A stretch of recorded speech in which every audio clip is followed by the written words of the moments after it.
Hello again, everyone. So this is going to be part 1 of 2 of a recent Jackson's order. Part 2 might come a little bit later because it is a set of Isero watercolors, and I actually have some additional Isero watercolors coming, and I want to profile those while filling a palette that you guys have requested. So that might come a little later. But for today, I am going to do this part 1 with the other things that I got in the same order. I'll start with this. This is I think it's just called the compact palette. So I've showed this before on the channel. Well, a different version of this on the channel. I'm going to bring that back out. So it's this one where I have my Schmincke, I've labeled everything. This has my Schmincke Super Granulation set 1 of 2. This is the same version of the one I'm going to show you that I just got, but this is for half pans, and I have altered it to hold additional pans here in this area. I'll open this one and I'll show you what it looks like, but there was a hole here. I'm not going to flip it over because these are going to fall out. So there was a hole here, and I covered that over to make it fit more half pans. I will, if I can find it, I will link down below to the video where I discuss that in more detail. But basically, all I'm bringing this out for today is to show you that this is a different version of the palette I'm going to show you that is new. So this holds half pans. And then I recently had a video where I profiled some watercolor pans from Poems About You that allowed you to put more colors in different size pans because of the way they were oriented. And ever since I got those, I've been thinking about getting this version of the palette.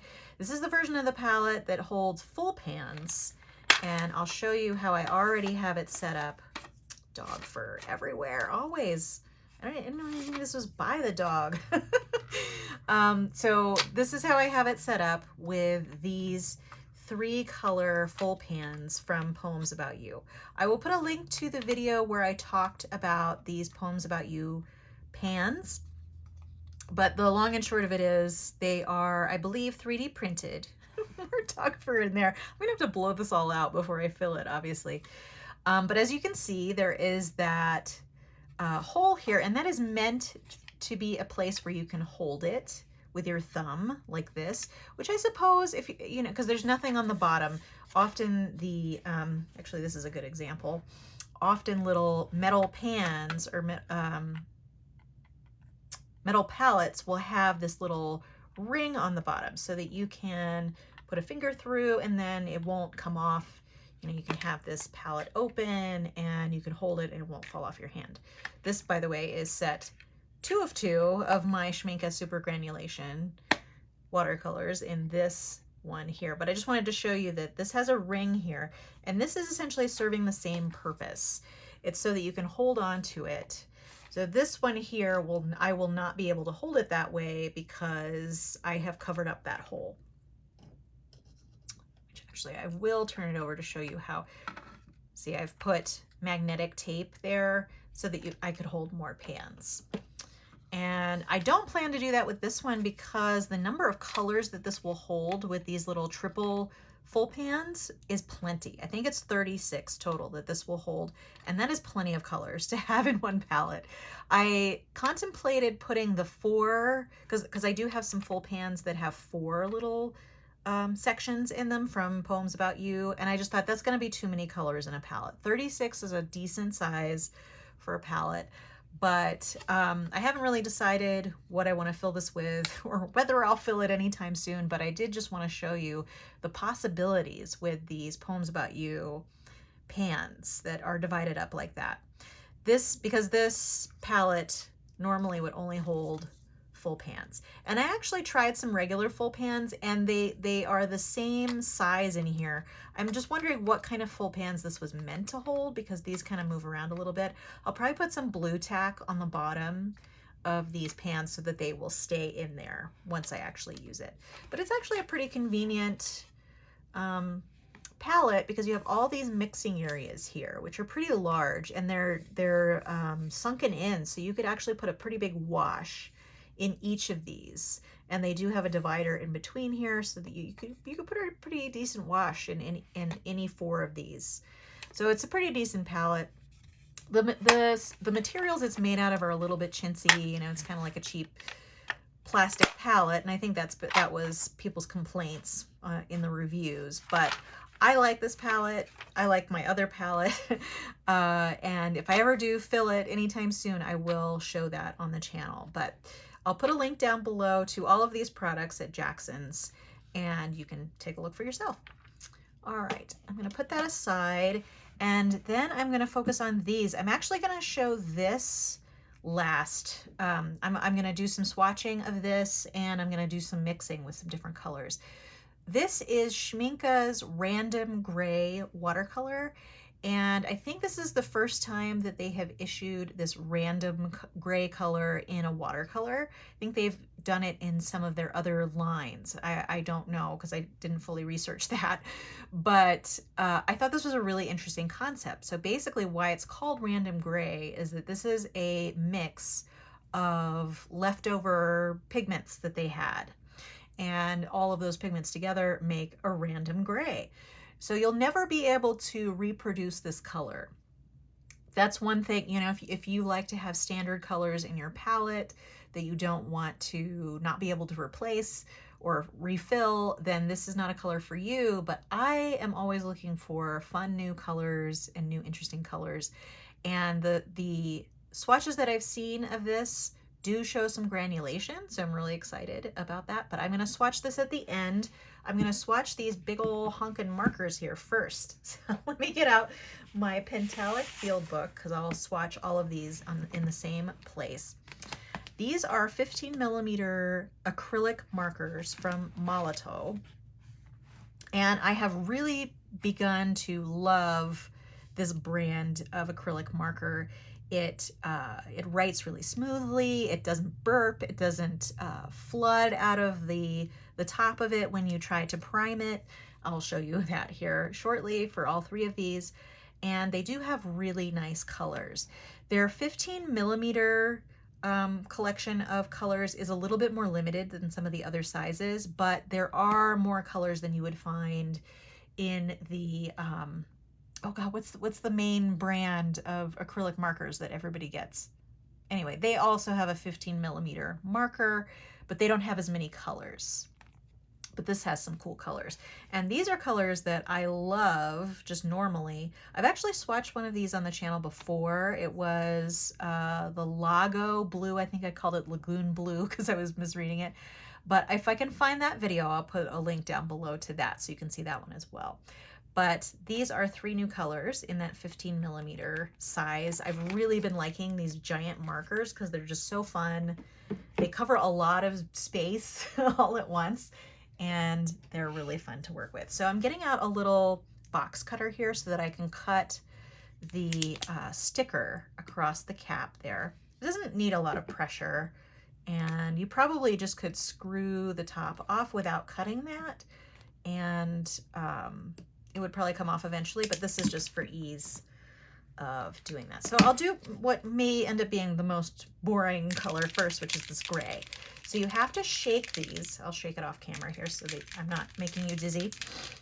So these need to be shaken before they're used. So these are nice also because you can see the color in the side. So you can see here, this is not fully integrated because you've still got a little bit of separation here. So I'm gonna shake it a little more. And you don't need to completely integrate all the stuff inside, and you know, this is probably good enough. We've got, there's bubbles in here now, but you can see it's a little more integrated. So I'm gonna open this up, and then it hasn't been used, so this has just the, let me get that off to the side here. So it's just the white tip here, and then what you do, and you might not be able to see, I can't really get it at an angle. What you do is you push down, oop, and that is actually leaking a little more than some of the other ones, probably because I shook it a lot, but it's not completely flooding the page. which I appreciate. It's filling this white part here. You can see there's only a little bit left. But Posca markers, that's the marker I was thinking of. So those sometimes will flood a page, and you're getting a little bit of glare, but I'm gonna show you this. And in the last video where I swatched this, I showed that you could do big broad strokes like that. You can do down strokes. You can just do like little marks like that. You can go on the side. You can go on this side. You can just, it's so much fun for kind of broad mark making, and I really love them. So this color is called, what is it called? It's called Cool Gray Pastel. And I'm gonna tilt this a little bit. You'll be able to see a little better when it's dried without this glare here. And then let's go on to the blue one, which is called Ceramic Light Pastel. I'm gonna shake this one as well and do the same thing. And you can see, I probably should have shaken that a little bit more because you can see a little bit of separation there, although I'm just wondering if part of that's because part of it's wet still. But here you can see it pretty quickly integrated. And the really nice thing about these two is that you can refill them, which is nice. Okay, so I'm gonna open that one. Again, we have the white tip, and then I'm going to press down, and we're only getting a little bit on the paper there, and the marker portion is filling up with ink. And it takes just a little bit, but not a whole lot of time. And at certain points when you're using it, you may need to prime it again. And that's pretty good there. Ooh, this is a good color too. I mean, you can just get really cool. And if you kind of do a light touch, you could do sort of the faded lines. So cool. I've really been into mixed media lately and really trying to get some graphic shapes into my work. And this is perfect for that. These sizes are perfect for that. And it's basically acrylic paint. So it's the same as acrylic paint. You can use them the way you would use that. Okay, this last color is Lilac Pastel, which I'm really loving the look of. They also had a pink one that was out of stock, which I probably would have gotten as well. And these are much cheaper on Jackson's in the United States than I've seen them elsewhere. Jackson's is in the UK, I am in the United States. So a lot of the United States sellers that I've seen selling Molotow markers, they're probably about double what I've been able to get them for on Jackson's. I don't know if that's just because, did they come from Germany? Yeah, made in Germany. So it's probably just their closeness to Germany as opposed to the American sellers that are getting them. Now that is a lovely color. Lovely, lovely color. Okay, and you can make the same marks with anything, and you can even I mean, you can kind of get a light touch if you do the corner there, but I'll just cover it with that. All right, so that's the Molotow markers. Those are definitely my recent favorite mixed media supply because they're so easy to use and they have really great colors. I have some smaller ones too that I use a lot, and they're super fun. And like I said, they have a lot of really nice color mixes, and I'll show that again closer once it dries a little bit more. But for now, let's try to use this random gray. Ooh, burped a little bit. So what I'm gonna do is I'm just gonna put, ooh, there's a lot of air in here. Okay, that's not good. All right, I'm gonna put a pretty decent amount up here so that I can swatch it and mix it. Because I don't want to put it in a pan yet, because I'm not sure which palette I want to put that in. All right, so where is my brush? There it is. So I'm using a size 8 brush here, and what I'm gonna do, I'm just gonna get a little bit of it here, and I'd let's swatch this out. Okay. I don't want to mix it up too much because I don't want it to lose any of its character there. So I'm just going to try and use a light touch. All right, so already it's looking pretty good. And here I have my flower palette of pinks and greens. And I thought it might be fun to mix this with some of my pinks to see what variation on pinks we can get with this gray. As you can see, it's really complex. Really, you can see some purple in there, and something is definitely pretty granulating. Loving granulating colors, so that was always a no-brainer. All right, so let's see. I'm actually going to use the mixing area here in this palette to mix some colors. I am going to start with my super favorite of late, which is this powdery pink by Isaro. And okay, so I'm putting some of that in my mixing area.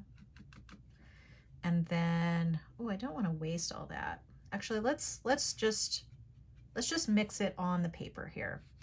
So here's that powdery pink.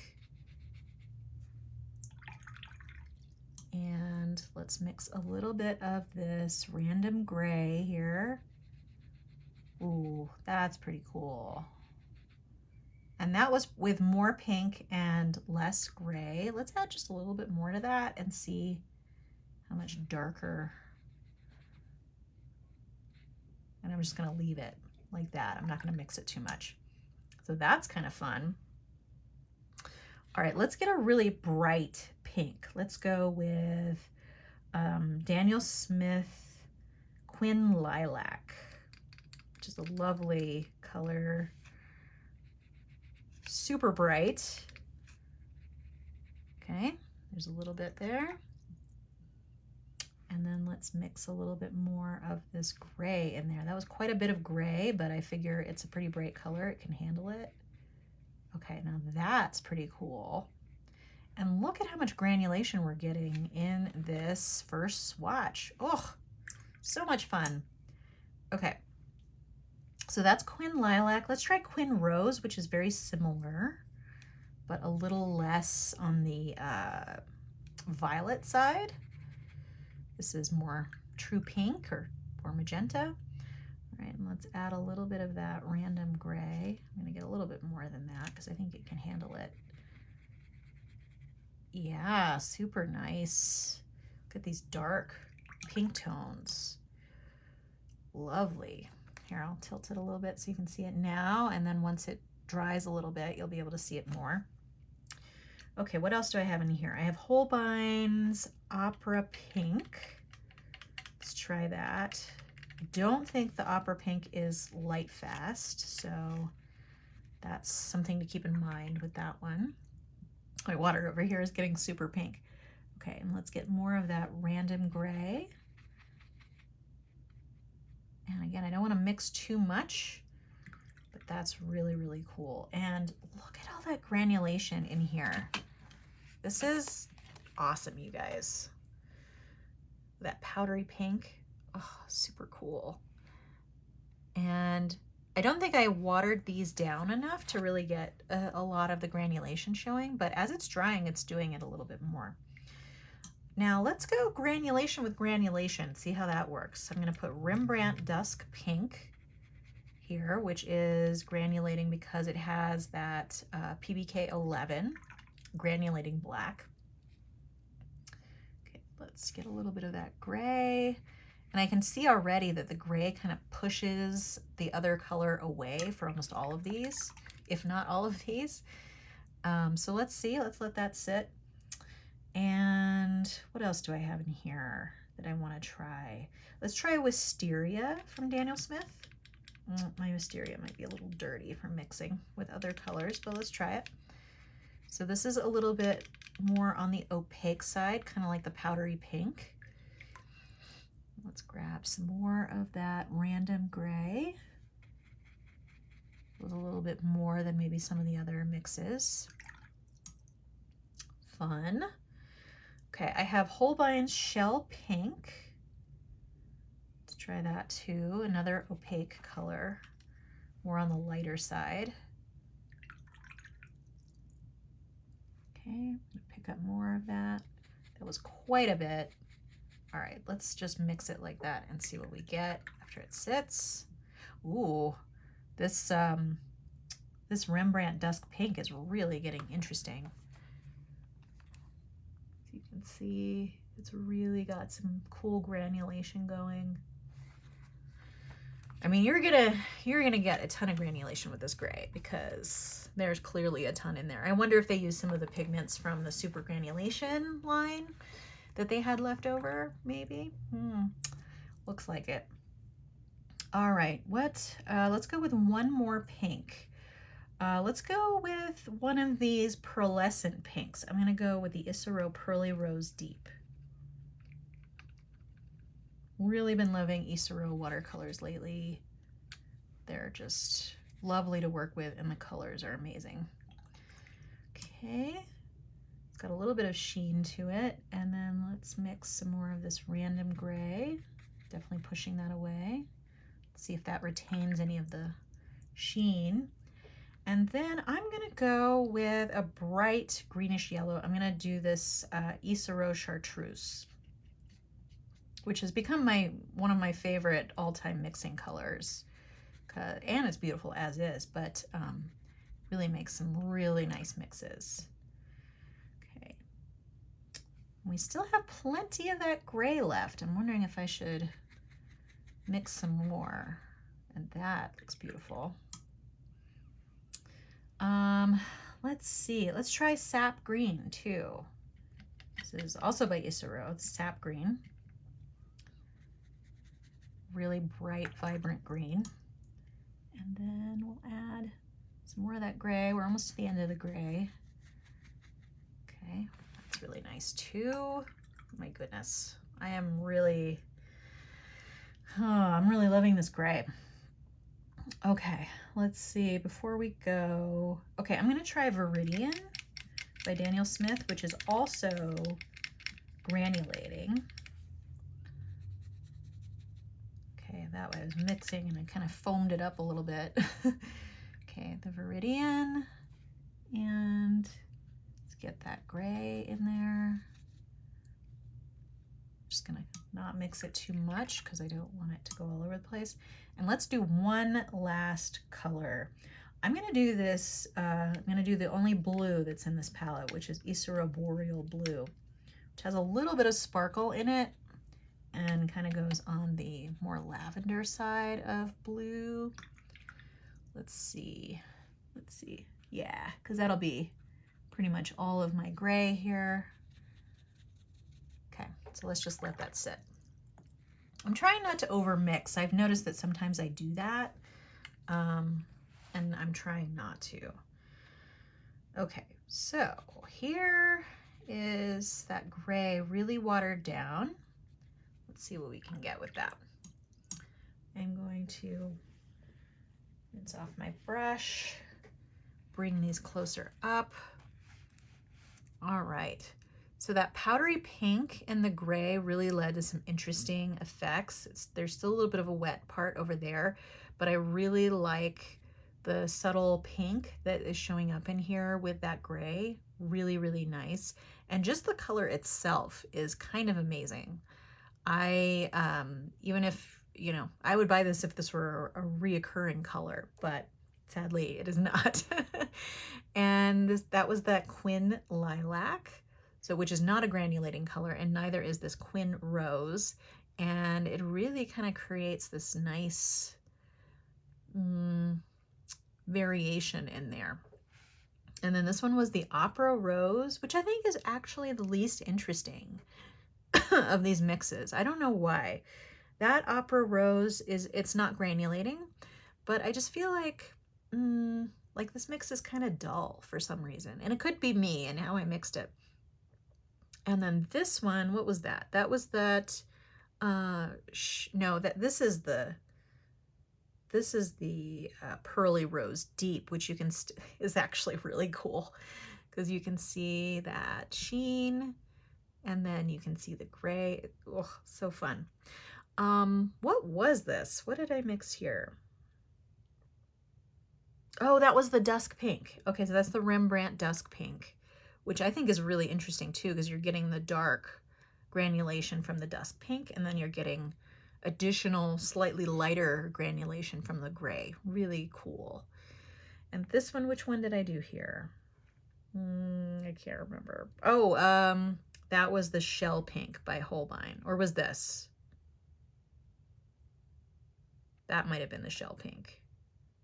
I'm already forgetting. And that one's kind of interesting. I like that one too. This one, which pink was that? Oh, that was Wisteria. That was Daniel Smith's Wisteria, which I think is also really cool. And it's got a lot of nuance in there, actually. And then that is that Pearly Rose Deep. This is that Chartreuse. All of these have some level of dryness to them now. The Chartreuse is actually not all that interesting. You can get a little, there's a little bit of rivulets showing up in there, but I think maybe I would add more of the gray to that. And then this is the Sap Green. And again, I just, you know, I really love these pinks a lot better than the greens here. This one was the Daniel Smith Viridian. And again, I feel like this just got a little muddy, a little murky there. But, you know, maybe when it dries, it'll look more interesting. And then this was that Boreal Blue, which has a little bit of sparkle in it. And you can't really, oh, let me see, you can't really see the sparkle. And I mean, that's interesting too, but I think the gray is more interesting just on its own. So all of these pinks, other than the Opera Rose, which I may have to play with a little bit more, I really love all the rest of the pinks. The greens and the blue, not so much. I think maybe the colors in here are too, because there is some violet in here, obviously, so I think it might be muting these greens out, because violet is on the opposite side of the color wheel from green. So I think you might be getting a little bit too much muting out of the color, whereas you don't get that with the pink, because the pink kind of shines through because it's in the same color family as violet, or it's adjacent. Is that adjacent? Yeah, next to each other on the color wheel. So I think, you know, it's not, it's a fun mixing exercise, but also kind of tells you a little bit about color and how your color is going to interact. All right, well, I highly recommend the Random Gray. I don't know how long it's going to be around. I will put a link to it down below. Well, actually, I'll put a link to Schmincke's tubes on Jackson's website. And it was just listed in their list of tubes that they have. Are they have I think there might be color coordinated. I don't know. But just look for Random Gray in there. And if you don't see it there, they probably don't have it anymore. But I'm hoping that I can post this soon enough that they'll still have it for you guys. All right, and now you can see these acrylic markers have dried. I really, really love this lilac color. The gray is also really nice. I've been going towards more neutrals to kind of play off some brighter colors in my art, and I really like that effect. And this blue is really beautiful as well. I highly recommend all these things. The Molotow markers and the Random Gray, really great. And then, you know, I've been talking a lot lately about how much I love these Isero watercolors. I highly recommend them as well. Those are also available on Jackson's. I'll put a link to that as well. The second video in this, I guess it's like sort of a mini series, will be the exclusive mixing palette from, or set of mixing tubes from Isero that's made exclusively for Jackson's. And it's got the standard mixing colors in there, and I was hesitating to get that one, but then I looked at it and I was thinking, you know, I was gonna get some individual colors that would have been in that set anyway, and the set is actually relatively inexpensive. It's a better deal than buying the colors individually. So I'm gonna make a palette out of that and swatch them in my next video in this series. That may be out of order though, because like I said, I'm waiting for a couple more Isero colors to come so that I can make that full palette. All right, well, that's all I had for you today. Feel free to subscribe to keep track of future videos on my channel. If you enjoyed this video, give it a like. I hope to see you next time, but in the meantime, have a great day. Thanks so much. Bye.